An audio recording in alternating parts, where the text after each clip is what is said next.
Me imagino que ya entraron a sus labores. Así que vamos con todo este año. Entra mañana, Andrea. Éxito, Andrea, para mañana. Éxito para mañana, para todos mis amigos que forman parte de la fuerza laboral de este país. Gracias. Vamos a partir con una oración como buenos cristianos y vamos a dar gracias al Señor por esta hermosa mañana para poder compartir lo que Dios también creo que ha puesto en mi corazón para compartir con ustedes. Amén. Gracias, Señor, te damos por esta hermosa mañana, siendo las 11:38. Gracias, Padre, porque recibimos tu amor, nos llenamos de tu amor, de tus palabras, de tu cariño, Señor, de tu ternura. Ayúdanos a estar atentos a la voz de tu Espíritu, Señor, que nos guíe, que eh, nos oriente a ser más como tú, a amar como tú, a mirar este mundo como lo miraste tú, Señor, y a ser una iglesia eh, que, que ame al prójimo, que esté atenta a la realidad del otro. Señor. En el nombre de Jesús, amén. Amén. Amén, amén, amén, amén, amigos míos.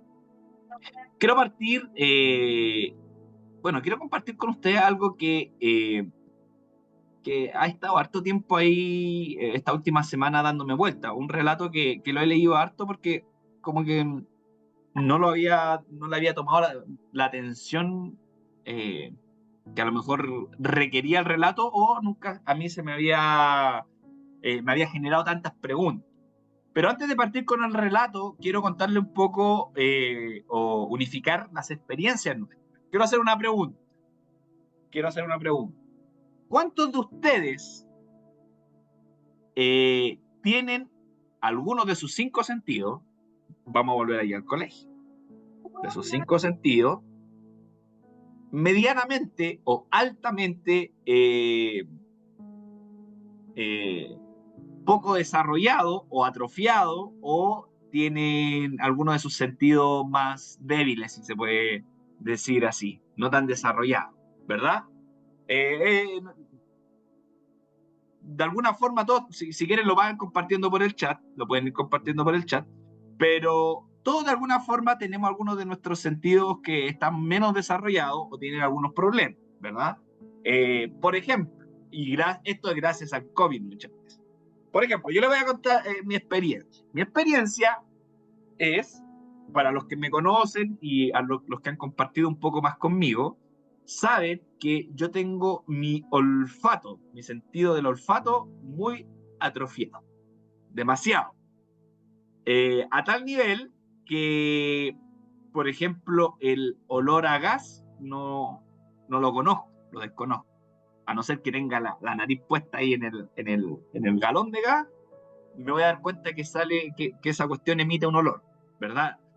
Me acuerdo que una vez, cuando yo vivía con mi mamá fue a la feria en la mañana, temprano, con mi hermana, y yo me quedé en la casa, y cuando ellas entran a la casa, como que entran con una cara de miedo, de terror, y me dicen, pero Josué, está pasado acá.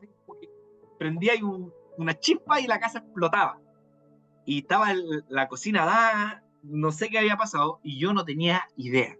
No tenía idea porque tengo mi olfato, lo tengo totalmente atrofiado.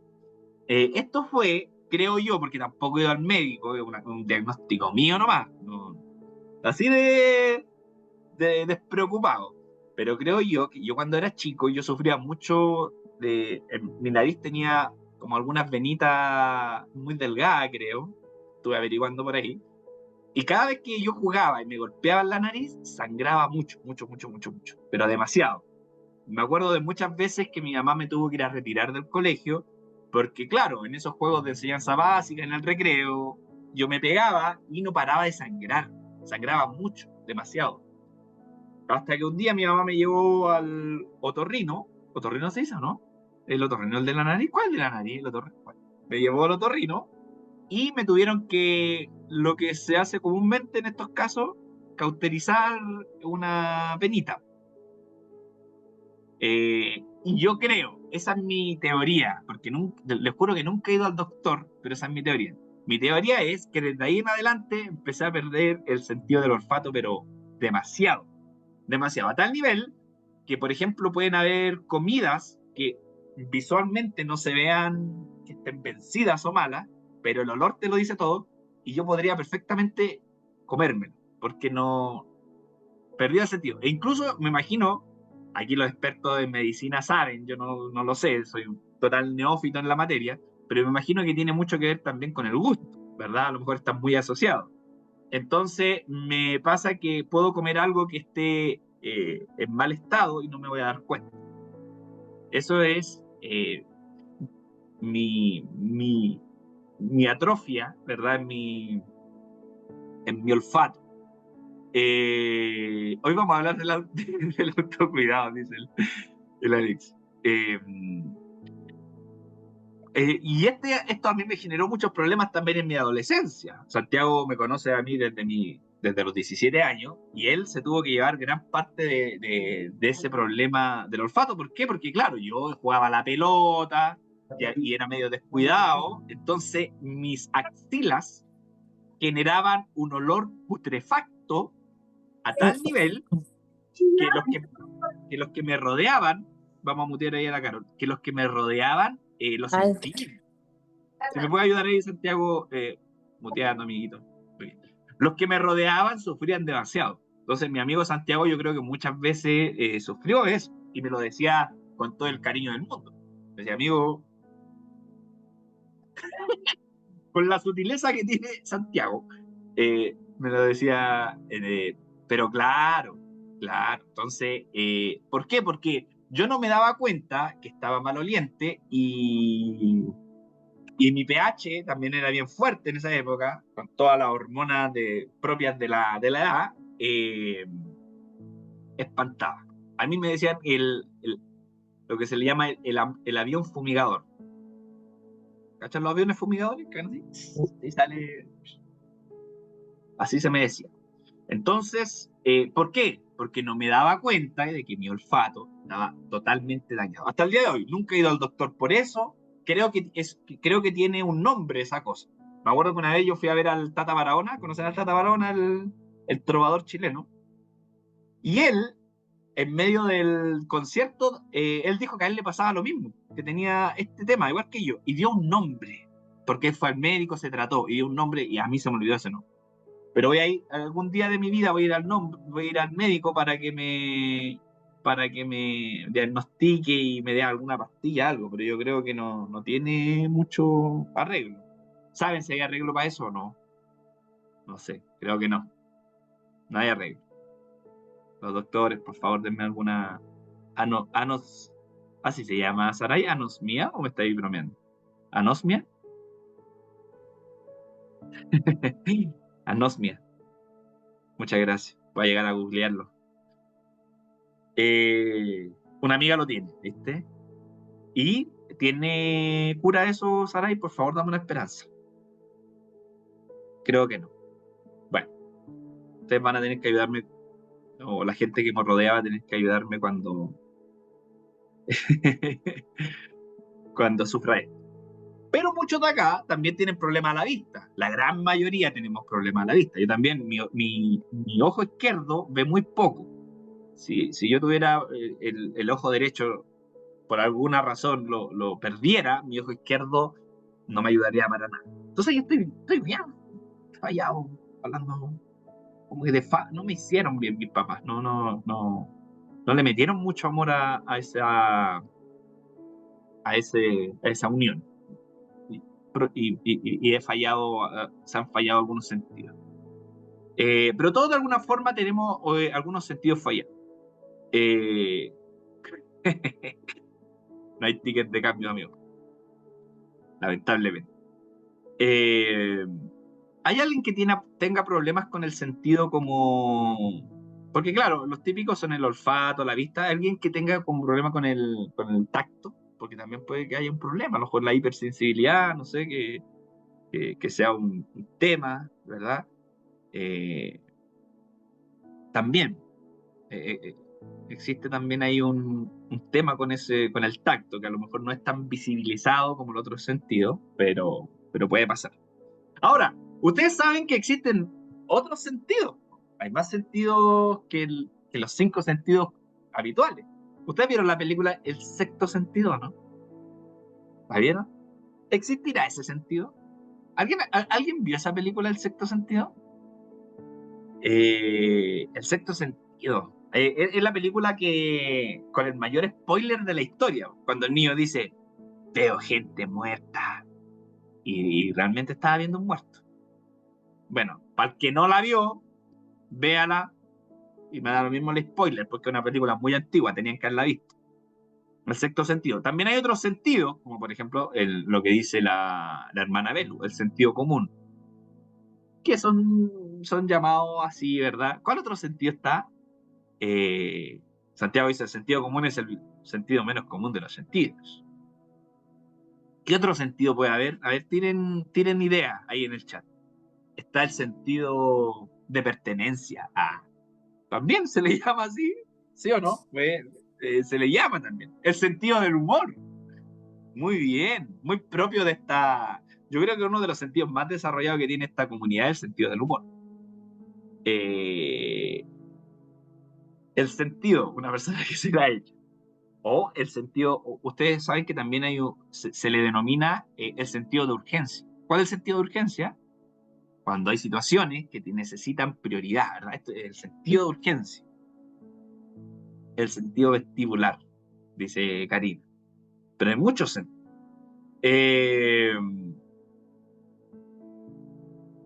Dice, aquí están tirando nombres muy médicos que yo ya me pierdo. Propioceptivo, el doble sentido. El doble sentido, muy chileno por lo demás también. Pero hay muchos sentidos que se alejan también de nuestros 5 sentidos, de lo que generalmente se nos enseña. Ahora, ¿qué tiene que ver esto con la fe? ¿Qué tiene que ver esto con una predicación? Se preguntarán ustedes.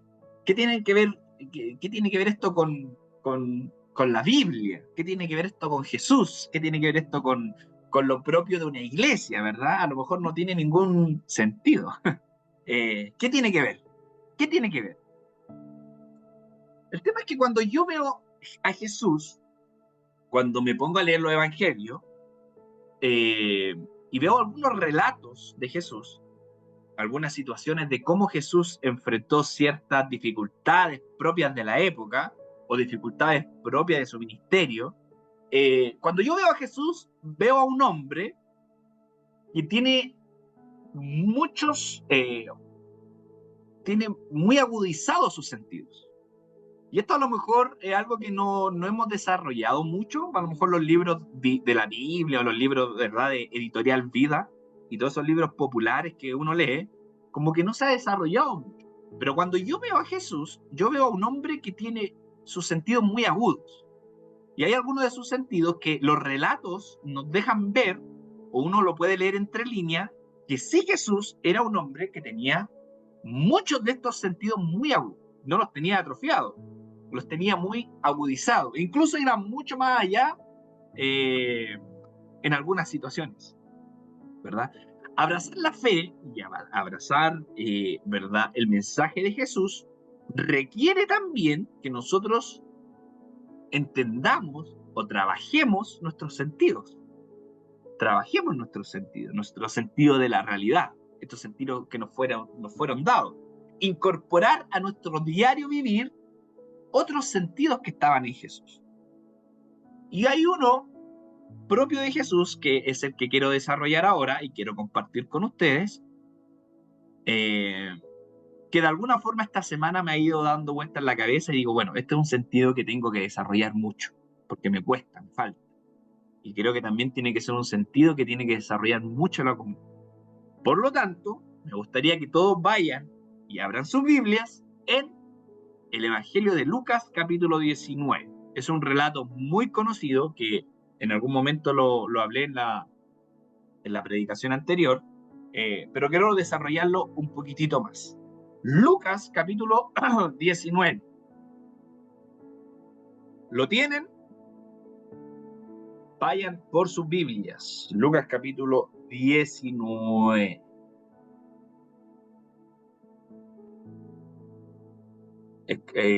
Ábranlo ahí en su iPad o su Biblia física, como la tengo yo.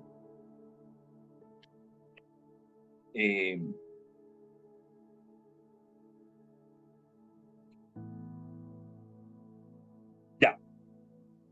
Lucas capítulo 19. ¿Cuál es el título de este relato? ¿Qué título aparece en sus Biblias? Escríbalo en el chat, por favor. ¿Qué título aparece? Jesús y Zaqueo, ¿verdad? Ahora, quiero decir algo que nosotros hemos hablado mucho en los martes, cuando estudiamos la Biblia o estudiamos la vida de Jesús. Los títulos en la Biblia no son parte del escrito original, ¿ya? Entonces, no es sagrado el título no es un texto sagrado, ¿ya? Es simplemente, fue un apoyo de los editores de diferentes Biblias que lo colocan para ir separando el relato en secciones. Porque cuando la Biblia se escribe, se pone como texto, ¿verdad? Se hace texto, originalmente se escribió todo de corrido. Todo de corrido. En los papiros, ¿verdad? Se escribía todo de corrido. No habían secciones, no se dividían. Era todo de corrido. Cuando la literatura, la imprenta empezó a desarrollarse, propio de los editores empezaron a dividir la Biblia en secciones. Dijimos que en algún año que ya se me olvidó, para no mentirle, se dividió la Biblia en capítulos y luego en versículos. Y después vino alguien que les dio un título. Y nos hizo la vida más fácil a todos. Se nos hace la vida más fácil. Pero de alguna forma, nosotros que nos gusta complicar las cosas, empezamos a darle un carácter sagrado a algo que no era sagrado. Por lo tanto, lo que voy a hacer yo hoy día es cambiarle el título a esta sección. Ya no la voy a llamar Jesús y Zaqueo, sino que yo a este relato lo voy a llamar,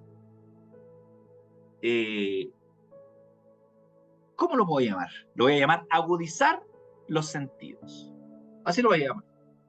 ¿Por qué? Porque si el día de mañana me toca ser editor de una Biblia y lleguemos a este relato, le voy a proponer eso, agudizar los sentidos.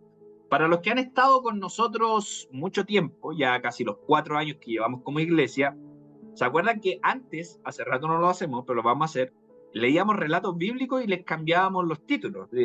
Al final decíamos, uy, podríamos darle una vuelta, según la conclusión a la que llegamos, ¿cómo renombraríamos este relato? Bueno, lo que estoy haciendo yo ahora es renombrar el relato para llevarlo a ustedes a lo que quiero compartir, ¿verdad? A la conclusión, a la síntesis, a la enseñanza que he sacado de este relato. Agudizar los sentidos. Dice así, ¿lo tienen? Entró en Jericó y atravesó la ciudad, y allí vivía un hombre llamado, ¿cómo se llamaba este tipo? Llamado Zaqueo, ¿verdad? Jefe de los recaudadores de impuestos y muy rico en dinero. El hombre tenía money, tenía guita, como dicen los argentinos, tenía catch, efectivo. Intentaba ver quién era Jesús. Entonces, ¿qué pasaba con este hombre? Era un hombre muy rico, adinerado, y quería ver quién era Jesús. Pero a causa del gentío o de la multitud, no lo conseguía, porque era bajo de estatura. ¿Qué pasa con este tipo? Ya tenemos dos características. Primero, era un hombre con mucha plata, pero tenía una cosa muy característica de él. Era de baja estatura. Se adelantó de una carrera y se subió a un árbol para verlo, pues iba a pasar por allí. O sea, este tipo, al darse cuenta de que había mucha gente rodeando a Jesús, se sube a un árbol para que Jesús lo vea. Es una cosa muy común. Muy común. Si yo quiero que alguien me vea, voy a hacer todas las señales para que la persona se dé cuenta de que yo estoy ahí. ¿Verdad? A usted, si me pueden ayudar ahí con muteando, muchas gracias. Esto es propio de uno. ¿A ustedes les ha pasado que quieren llamar la atención de alguien? Bueno, pasa mucho, sobre todo el hombre, cuando está en el proceso de cortejo, no, en el proceso de apareamiento, no, en el proceso de conquista. ¿Qué hace? Trata de llamar la atención de la mujer. o de la persona que uno quiere que se dé cuenta que uno vive, que está ahí. Entonces uno tiene diferentes estrategias. Uno tiene diferentes estrategias. ¿Cuáles son una de las estrategias que uno hace para llamar la atención de algo? En mi caso, ¿saben cuál era en mi caso? Hacerme el chistosito. Me vuelvo un comediante, ¿verdad? Entonces estaba la chica que me gustaba y como para yo llamar la atención, empezaba a tirar tallitas. Claro. Entonces me empezaba, uy, qué simpático. Entonces, ¿qué hacía uno? La chica, ¿verdad? Estoy como dando, en este momento me siento como el tipo de hombre 10, esos locos que dan coaching de conquista, que lo encuentro tan nefasto, pero bueno, ¿verdad? Uno llama la atención, trata de llamar la atención de la persona cuando hay muchas personas que lo están rodeando, ¿verdad? Eh, Trata de hacer algo que se distinga de la multitud. Bueno, esto estaba haciendo Saqueo. Saqueo se da cuenta que Jesús es un hombre famoso, muy famoso en la aldea, la gente lo rodea, él quiere que Jesús se dé cuenta que está ahí, y el sentido común del tipo es, me voy a subir a un árbol para que Jesús me vea. Versículo 5, y aquí empieza lo chido, como se dice. Cuando Jesús llegó al sitio, ¿qué hizo Jesús? Y quiero que lo subrayen esta parte. Sí, o pónganlo destacador en su Biblia. No es pecado destacar la Biblia, ya no es una aberración, no les van a llegar enfermedades ni sus generaciones van a sufrir por esto. No. Y Jesús llegó al sitio y alzó su vista. O sea, Jesús vio la realidad de Saqueo. Vio que el hombre estaba tratando de llamar la atención. Y le dijo, Saqueo, baja pronto porque hoy tengo que hospedarme en su casa. Saqueo, bájate, apúrate, que voy a tu casa contigo. ¿Así o no? Bájate, apúrate. Que voy a tu... Sí, pues, así era la canción de la escuela dominical. Bájate. Hay una compañía que decía, Saqueo, bájate, apúrate, que voy a tu casa. Jesús se dio cuenta y llama a Saqueo y le dice, amigo mío, te vi, voy a ir a tu casa. Versículo 6, que dice, bajó rápidamente y lo recibió muy contento. Y al verlo, murmuraban todos porque entraba a hospedarse a una casa de un pecador. Y esta parte también quiero que la subrayen. ¿Qué hizo la gente cuando Jesús le dijo a Saqueo que iba a ir a su casa? ¿Qué hizo la multitud? Empezó a cagüinear, porque murmurar es una palabra muy bíblica, pero si lo pasamos al chileno, la gente empezó a cagüinear, o si quieren decirlo más fuerte, a hociconear, como se dice, ¿verdad?, en un lenguaje coloquial. ¿Qué hicieron? Vieron que Jesús entró a la casa de el pecador del pueblo, y la gente empezó a cagüinear. ¿Por qué? Porque como este tipo que habla de Dios, como este tipo que hace milagros, como este tipo que dice que viene de Dios, entra a la casa de un pecador. Entonces empezaron a murmurar también, subrayo. Versículo 8 dice, pero Saqueo se puso en pie y dijo al Señor, mira, Señor, la mitad de mis bienes se la doy a los pobres, y a quien haya defraudado le devolveré 4 veces más. Jesús le dijo, hoy ha llegado la salvación a esta casa, ya que también él es hijo de Abraham, porque el Hijo del Hombre vino a buscar y salvar lo que se había perdido. También subrayenlo. Esto es un tema que yo conversé también con ustedes y compartí con ustedes el sermón anterior. Subrayen, vino a buscar y salvar lo que se había perdido. Este es el relato de agudizar los sentidos. El primer sentido, luego que yo me interiorizo en este relato, naturalmente yo me pregunto, ¿cuál es el sentido que se muestra acá a Jesús? El primer sentido que Jesús tenía desarrollado, ¿cuál es? Pónganlo ahí en el chat. Después que ustedes leen este relato de Saqueo. Estoy hablando de este relato, no estoy hablando de otro relato, no estoy hablando de Jesús que camina sobre el mar, o Jesús en la cruz, o Jesús en el Getsemaní. No, en el relato de Lucas 19.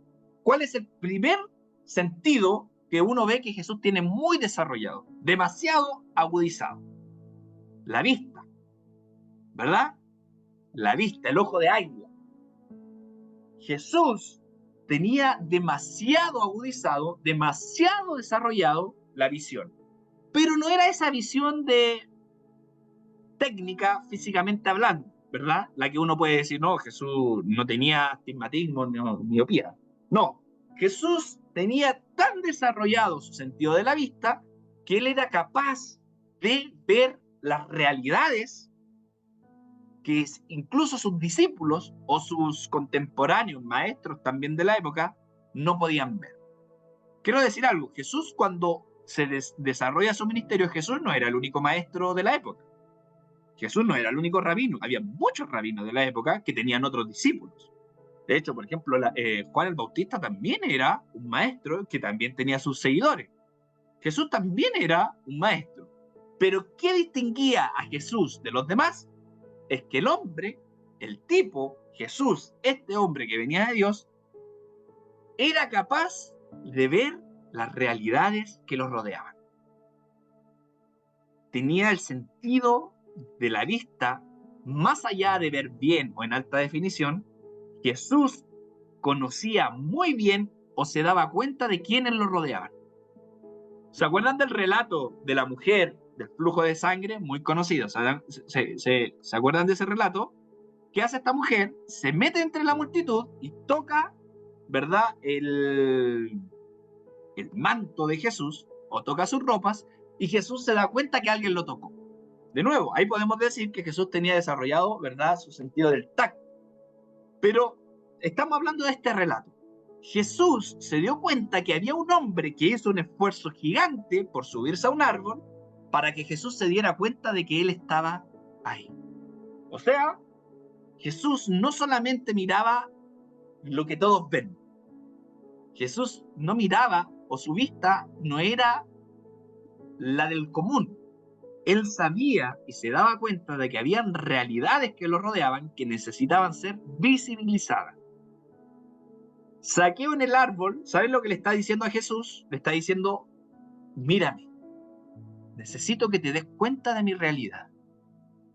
Ese era el mensaje que le estaba mandando Zaqueo a Jesús. Necesito que yo sea visible para ti. Necesito ser visible para ti. Necesito que te des cuenta de quién soy, de cómo vivo. Necesito que te des cuenta de mi realidad. De hecho, bueno, yo no he visto The Chosen. Me gustaría ver cómo el creador de The Chosen desarrolla todo esto.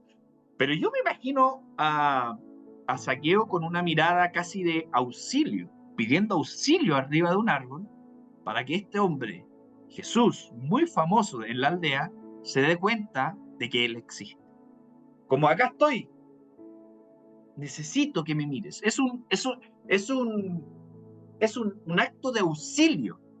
Necesito ser visto por ti, porque nadie me mira, porque nadie se quiere juntar conmigo, porque en el pueblo estoy considerado como un pecador y nadie quiere ser parte de mi realidad. De hecho, nadie mira mi realidad. Nadie se da cuenta de lo que estoy viviendo. ¿Se dan cuenta que Jesús tenía desarrollado, agudizado en exceso su vista porque se daba cuenta de las realidades que lo rodeaban? Ese es Jesús. Un hombre que caminó por este mundo dándose cuenta de que habían diferentes realidades que necesitaban ser visibilizadas. Mi pregunta es, le cae de cajón, la iglesia hoy, la comunidad, los que nos decimos ser parecidos a Jesús, los que nos decimos ser, ¿verdad?, que queremos parecernos a Él, ¿tenemos como hábito este sentido agudizado de darnos cuenta que hay realidades diferentes que nos rodean y que tienen que ser visibilizadas? Nosotros, como cristianos, yo, como seguidor de Jesús, ¿soy un hombre que se da cuenta que hay realidades diferentes y necesitan ser abrazadas? ¿O soy un hombre que se da cuenta simplemente de la realidad en la que vivo yo? Y estoy preocupado por los que me rodean simplemente, o por los que actúan igual a mí, o los que viven igual a mí. Jesús siempre se desmarcó, amigos míos. Jesús siempre se desmarcó de los que lo encasillaban. Siempre se desmarcó. Siempre tuvo gestos y actos que lo desmarcaron, ¿verdad? Porque a Jesús siempre lo quisieron encasillar, pero él siempre se escapaba de eso. Hay un relato que dice que a Jesús lo querían hacer rey. ¿Y qué hizo? Literalmente se escapó entre la multitud, porque Jesús siempre se quiso desmarcar de quienes lo etiquetaban de él. Amigos míos, esta primera parte, este primer sentido de Jesús, a nosotros nos enseña que nosotros tenemos que mirar más allá de nuestra nariz. Amigos, hay una realidad más allá de esta iglesia. A nosotros, y yo que amo tanto esta iglesia, que amo la iglesia, la casa, Dios pone en mi corazón y me da a entender que hay una realidad mayor fuera, hay vida fuera de la iglesia. Amigos, hay vida fuera de la iglesia. El reino de Dios, el evangelio es tan grande que no cabe en la iglesia. De nuevo, el evangelio, el reino de Dios es tan grande que no cabe en una iglesia. Dios es mayor que eso. El evangelio, el reino de Dios es mucho mayor que el nombre de una iglesia o que la trayectoria de una iglesia. De hecho, Dios, amigos míos, es más grande que el cristianismo. Y eso para nosotros es una patada, ¿verdad? Donde más nos duele. Entender que Dios, que el amor de Dios, que el evangelio, que el reino de Dios es mucho más grande que nuestro cristianismo. Porque trasciende todas las realidades, todas nuestras doctrinas, todos nuestros, ¿verdad?, catálogos, toda nuestra declaración de fe. Dios es mucho más grande que eso. Es mucho más grande que eso. Por eso me encanta aprender de Jesús, de que él tenía muy claro esto. Jesús tenía muy claro que el Dios a quien él servía, el Dios que él anunciaba, no cabía en un templo, no cabía en una sinagoga, e incluso no cabía en el grupo de amigos de él. Era mucho más allá de eso. Por eso Jesús es un hombre con mucho sentido de la realidad. Sabía distinguir quienes necesitaban que también quienes necesitaban entrar a este reino. Jesús vivía muy, muy atento a su realidad. Fue capaz de mirar a este hombre pequeño arriba de un árbol que le estaba pidiendo, date cuenta de que existe. ¿Cuántas realidades hoy en nuestra sociedad, amigos míos, nos gritan que necesitan ser vistas? ¿Cuántas otras formas de vida? ¿Cuántas otras formas de vivir? ¿Cuántas otras realidades necesitan ser vistas, ser abrazadas por nosotros, amigos míos? Cuando nosotros entramos al Evangelio, cuando nosotros entramos o decidimos, ¿verdad?, como se dice comúnmente, aceptar al Señor en nuestro corazón, hay muchas cosas que la iglesia o nosotros mismos nos exigimos dejar. Porque es una cuestión como de la culpa, ¿verdad? Cuando ustedes abrazan la fe cristiana, ¿se acuerdan el día en que ustedes decidieron seguir a Jesús? Algunos a lo mejor, yo no me acuerdo muy bien porque nací en la iglesia, nací y criado, ¿verdad? Cuna de oro.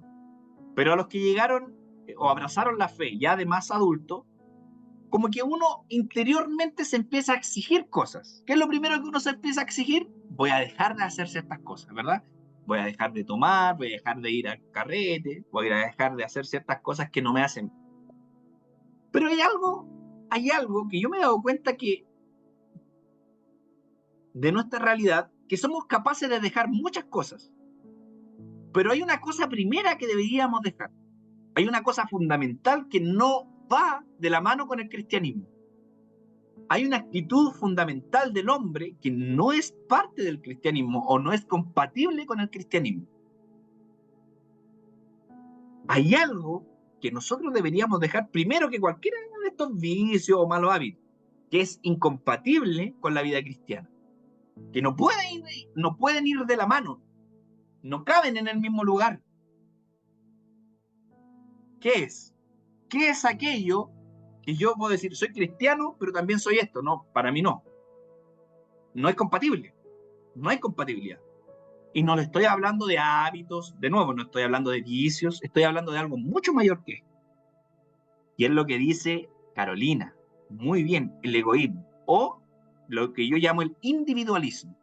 Porque a veces la palabra egoísmo es como, hoy yo no soy egoísta, pero sí soy individualista. El individualismo, amigo, no es compatible con el cristianismo. No es compatible con nuestra fe. Cuando nosotros decidimos abrazar la fe cristiana, estamos soltando algo. ¿Sabes lo que estamos soltando? Vivir para nosotros mismos.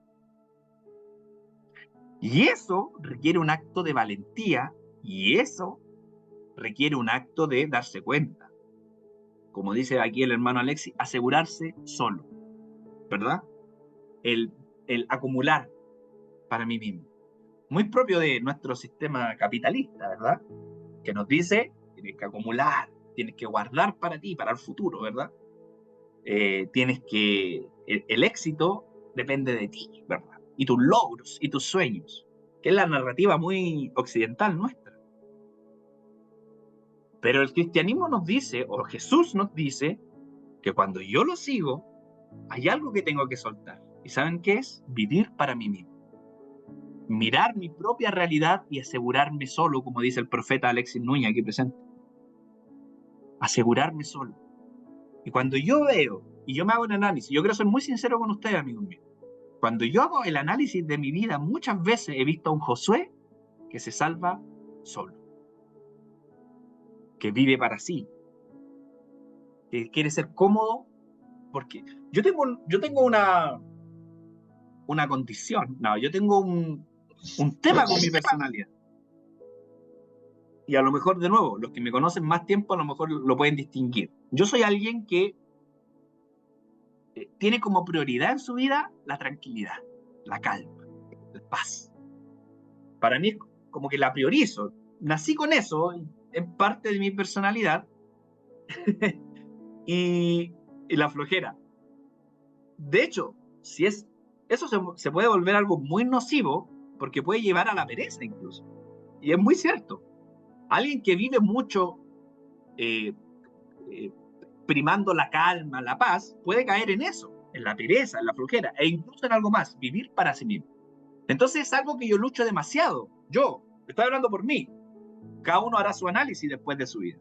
Pero yo muchas veces me analizo y siento que, claro, priorizo tanto mi tranquilidad, priorizo tanto mi paz, que me veo aislándome del mundo, viviendo para mí mismo, viviendo, ¿verdad? Simplemente para mi propia, ¿verdad? Productividad. Claro, la Saray dice, ¿será que a veces es necesario? Claro, es necesario. No estoy diciendo que no es necesario, amigos míos. No estoy diciendo que no es necesario. Lo que estoy diciendo es que el exceso de eso, el exceso de vivir para sí mismo, de su propia calma, nos genera a la larga un individualismo, una apatía, un egoísmo. ¿Verdad? El exceso de calma, el exceso de paz, el exceso de vivir, ¿verdad? ¿Verdad? Para nuestro propio deleite, a la larga, con el tiempo y en un extremo, significa un individualismo. Y claro, yo entiendo mucho esta narrativa hoy en día que necesitamos, como dice la Ponche, estar solo, no hacer mucho ruido. Pero ojo, tengan cuidado. Y me lo digo a mí mismo, porque el cristianismo, vivir bajo lo que Jesús nos enseña, no tiene mucho que ver con esto. Recuerden, cuando Jesús hace el llamado a sus discípulos, que dice, deja todo lo que tú tienes, sigue. Toma tu cruz y sigue. Y eso es un llamado a la acción, no a la calma. Es un llamado a la acción. ¿Y qué es ese llamado a la acción? Es vivir para otros, por este mundo, por esta sociedad. ¿Verdad? Por eso, amigos míos, que Jesús no era de los maestros que se iban al desierto. Jesús se fue al desierto antes de partir su ministerio, pero su ministerio fue todo ahí, donde las papas queman. Porque habían muchos maestros contemporáneos de Jesús que predicaban una espiritualidad en el desierto, ¿verdad? Y tu calma y tu paz la encuentras en el desierto. Sí, es bueno irse al desierto muchas veces. Es muy bueno. Jesús lo hizo. Pero ojo, no vaya a ser que en medio de todo este proceso nos encontremos viviendo para nosotros mismos. Y eso no es compatible con la fe cristiana. No es compatible con la vida que Jesús nos propone. Y claro, como dice la Ponchi, todos los extremos son nocivos, ¿verdad? De hecho, el exceso de productividad nuestra, canuta, también es nocivo. El exceso de productividad de que tenemos que hacer todo, o el espíritu mesiánico también. ¿Cuál es el espíritu mesiánico que nos rodea mucho a todos? Es, tengo que hacer todo porque todos necesitan ser salvos. Y ojo, no, si Jesús tampoco nos manda eso. Pero ojo, no podemos llegar al punto de vivir mirando nuestra propia realidad. Por eso que para mí Jesús es un hombre que está muy consciente de la realidad que lo rodea. Muy consciente de la realidad que lo rodea. La segunda parte, y va muy de la mano, amigos míos, con el hecho de tener una vista aguda, de entender las realidades de otros, es que Jesús, si algo tenía, era que no se quedaba solamente con eso.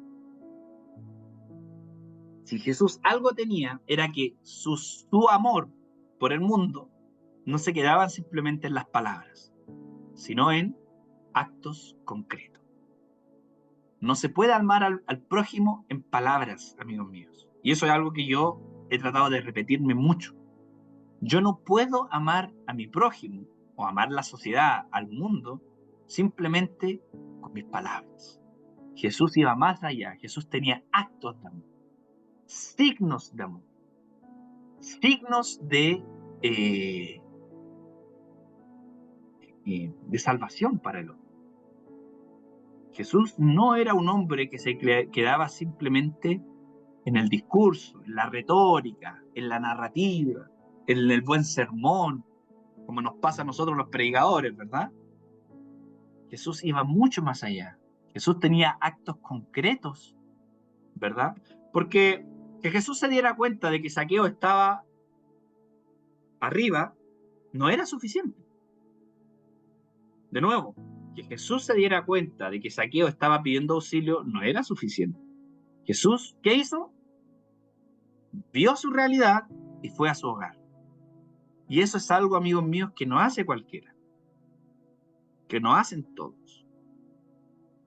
Porque a lo mejor yo puedo ser muy bueno para ver las realidades de otros, ¿verdad?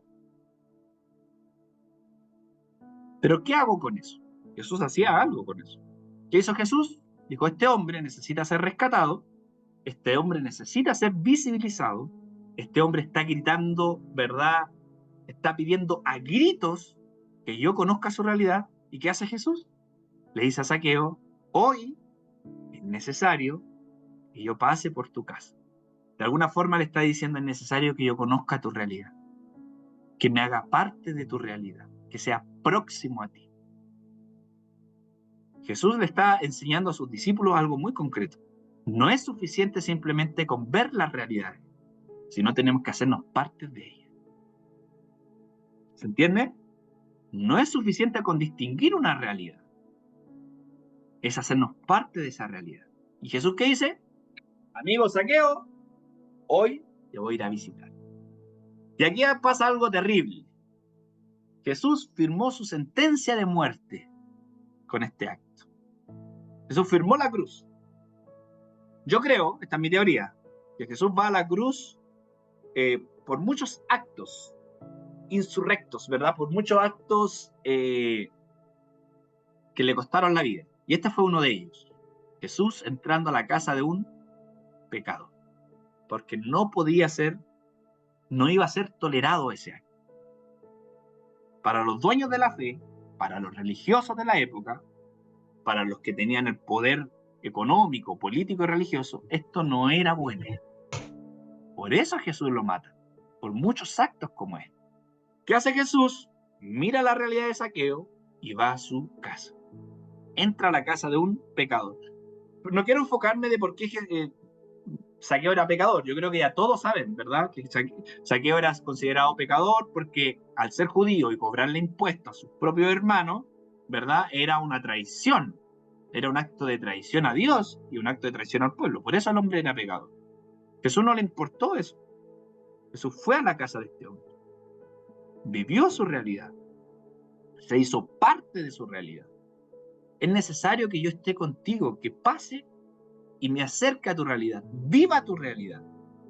Y esto a Jesús le costó su palabra muy protegida por nosotros, su reputación. Su reputación. Muchos de nosotros los cristianos vivimos cuidando nuestra reputación. Sí, porque no se puede, porque ese texto, nos gusta mucho ese texto de Pablo, ¿verdad? Los requisitos del obispo, que nadie tenga nada malo que decir de ti. Y nosotros confundimos eso con santidad, con lejanía, con separarme de este mundo. Pero Jesús era totalmente contrario a eso. Jesús visita a Zaqueo y Jesús sabe que al visitar a Zaqueo se hace pecador. Automáticamente. Se hace uno más de los pecadores. Para el pueblo. Y empezaron a hablar mal de Jesús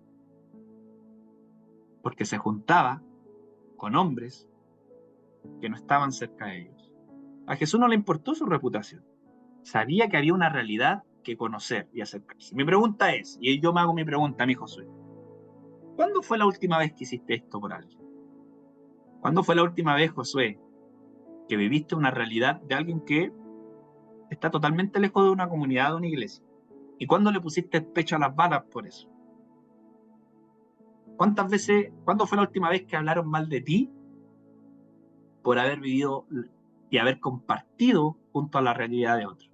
Claro, aquí van a aparecer los comentarios típicos. ¿Cuál es el comentario típico? Sí, pero Jesús jamás se mezcló con el pecado, ¿verdad? Sí, Jesús estuvo ahí, pero Jesús estuvo ahí para recordarle, ¿verdad? Y para hacerle ver el pecado de él.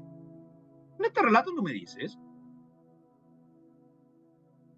Porque ¿cuál es la respuesta muy canuta? Jesús estaba con ellos para recordarles, ¿verdad? Y para hacerle entender y ver su pecado. Los únicos relatos, amigos míos, que yo veo donde Jesús les hace ver el pecado al otro, ¿saben con quiénes son? Con los fariseos, los escribas, sepulcro blanqueado, ¿verdad? No dejan entrar al reino a otro, no entran ni ustedes ni dejan entrar a otro, ¿verdad? Cuelan el mosquito, ¿verdad? Y tragan el camello, ustedes, ¿verdad? Los poderosos. Ahí ese pecado Jesús lo increpó, pero llegó hasta dar vuelta a las mesas del templo por todos aquellos que se enriquecían de la fe. Pero con los que eran considerados pecadores, el primer acto de Jesús es abrazarlos, amarlos, vivir su realidad.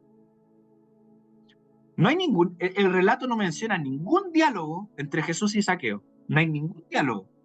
Lo único que hizo Zaqueo es que Jesús, al visitarlo, se dio cuenta de que su vida tenía que ser transformada. Pero su vida no fue transformada porque Jesús increpó su pecado. ¿Saben por qué fue transformada? Porque Jesús se acercó a su realidad, lo abrazó, lo amó. Alguien que necesita ser salvado, alguien que necesita ser rescatado, ¿saben lo primero que se tiene que hacer? Es extenderle la mano.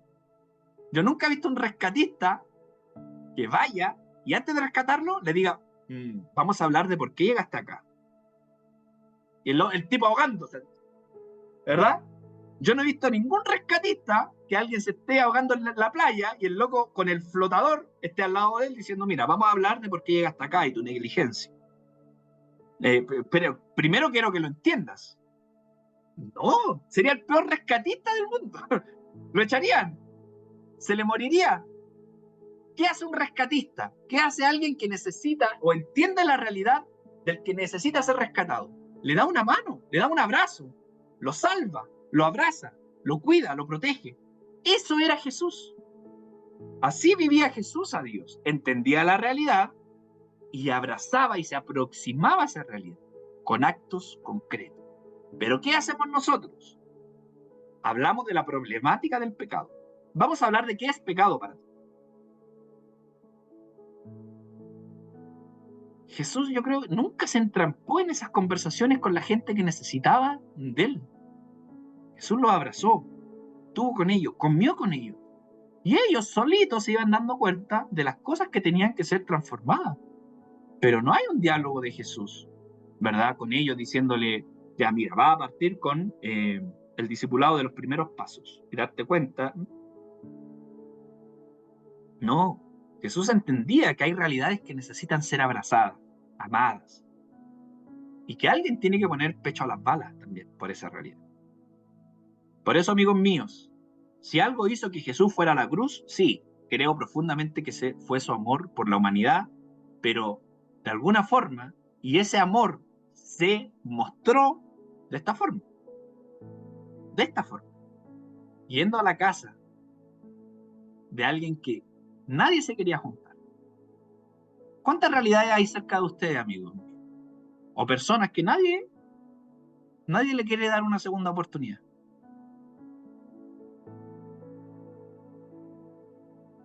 Porque no hay otra oportunidad para esta persona. Se ha equivocado tanto, que no creo que haya otra oportunidad. ¿Saben por qué yo amo a Jesús? Y siento que Jesús, y creo que Jesús es digno de seguir por estas cosas. Por su forma, por su coherencia, por su ternura, por su cercanía. Por eso para mí Jesús es digno de seguir. Digno de seguir, digno de amar, digno de... A este loco yo le creo. A este yo le creo. Este es de verdad. Porque no solamente se quedaba con el discurso, sino también él mostraba su amor en gestos y en signos concretos.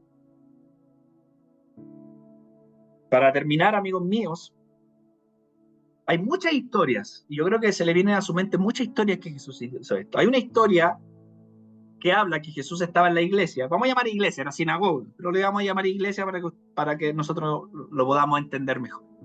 Jesús estaba en la iglesia y había una mujer encorvada, 18 años encorvada. ¿Qué hizo Jesús? Paren todo. Hay una mujer que necesita ser sana. ¿Qué dice el relato? Que Jesús la pone en medio de todos y la sana. De nuevo, Jesús entendía que había gente con realidades totalmente terribles y esa realidad tenía que ser entendida de forma urgente. Por eso Jesús tenía muy agudizado también el sentido de la urgencia. Esta mujer necesita ser sana. El culto puede seguir. Vamos a venir con la adoración, después va a venir la palabra, puede seguir. Hay no me acuerdo muy bien de un teólogo que decía lo siguiente, me gusta mucho esta frase, dice, si tú estás leyendo tu Biblia en tu casa,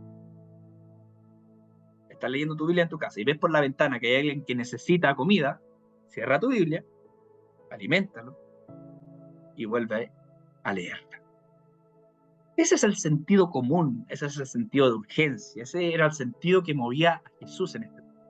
Por eso, amigos míos, no se sientan mal, bienaventurados son cuando están cerca de otras realidades que no son necesariamente de la iglesia. Bienaventurados son cuando son de los que le ponen el pecho a la bala por otro. Amigos, toda persona para mí es digna de seguir y digna de admirar cuando es una persona que le pone el pecho a las balas por otro. Con el que nadie quiere estar, ahí voy a estar. Con el que se le han dado todas las oportunidades, bueno, le doy otra. Con el que no merece perdón, ahí voy a estar. Ese era Jesús. Ese era el sentido de vida de Jesús. Con compasión, amor. Yo me siento tan lejos de esto. ¿Les digo algo? Me siento tan lejano a esto. Me interesan tanto otras cosas, me interesa predicar bien, me interesa que la predicación se entienda, me interesa que la iglesia, ¿verdad?, me tenga en alta estima, me interesa que la iglesia crezca, me interesa que todos vayamos a la reunión presencial, me interesa que salga bien la música, me interesa que crezcamos, porque no están, que se conecten. Y de repente yo digo, ¿eran tanto esos los intereses de Jesús? Entonces ahí yo me evalúo y digo, ¿cómo estoy viendo al mundo? ¿Como todas las iglesias? ¿O como Jesús veía este mundo? Por eso, amigos míos, el relato de Jesús con Zaqueo es un relato que a mí me me invita a agudizar los sentidos de mi vida, mirar la realidad del otro y el sentido de urgencia. Hay otro que necesita ser protegido, defendido por mí. Y si pierdo mi reputación, bueno, ¿qué más? A Jesús también le hicieron eso. ¿Y si me hablan mal de mí? ¿Y si hablan mal de esta iglesia? No, la iglesia, la casa, ¿no? ¿Cuántos de nosotros hemos escuchado esos comentarios de nuestra iglesia? No, la iglesia, la casa, recibe, pero de todo tipo. ¿Se han dado cuenta? A mí me han llegado, yo creo que a ustedes también. De hecho, muchos de acá, como que yo sé que les cuesta un poco decir, voy a ir a la iglesia, a la casa. Sí, pero antes de juzgarme, ¿verdad? ¿Por qué? Porque esta iglesia es muy criticada por los murmuradores, los cagüineros, se juntan y reciben todo tipo de gente. Y cuando digo todo tipo de gente, es todo tipo de gente. ¿Y qué tenemos que hacer? Bueno, recibimos a todos, porque queremos amarlos a todos, con sus realidades, con sus luces, con sus oscuridades. Pero si algo no quiero o no queremos que sea esta iglesia, sea una iglesia, ¿verdad? No estoy diciendo que somos lo único, porque tampoco quiero vanagloriarme de que somos lo único. Hay muchas iglesias que hacen esto, muchas. Pero si hay que ponerle el pecho a las balas, bueno, pongámosle el pecho a las balas entre todos.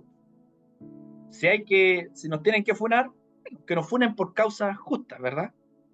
Por abrazar otras realidades, por amar otras realidades. Que nos funen por eso. ¿Amén o no?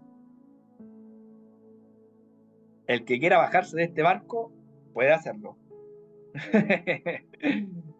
Pero yo cuando me encuentre en aquel día glorioso con el buen Dios, quiero mirarlo a los ojos y que Él me diga, por todas estas cosas que hiciste por estos, los más débiles, los más pequeños, a mí me lo hiciste. Todo lo que hacías por otro, me lo hacías a mí. Eso dice Mateo. Entonces tenemos que tener bien agudizado el sentido de nuestra realidad. Y si nos van a tirar a la hoguera, si nos van a excomulgar, si nos van a sacrificar en la plaza pública, bueno, nos tomamos la mano entre todos y todos a la hoguera, ¿no?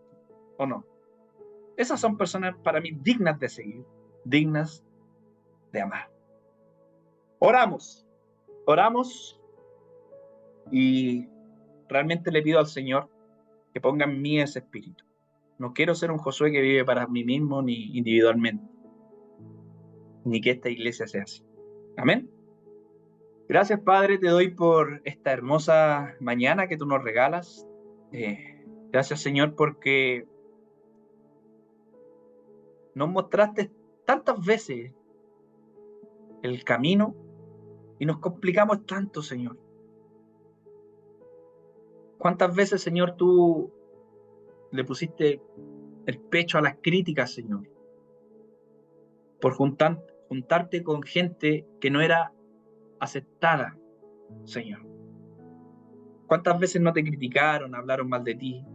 Este hombre es un pecador, es un bebedor. Y tú abrazaste esa realidad, Señor, porque abrazaste, Señor, a quienes necesitaban amor, necesitaban un abrazo, una cercanía. Ayúdanos a hacer esa iglesia, Señor, esa iglesia que ama, Señor, a su entorno.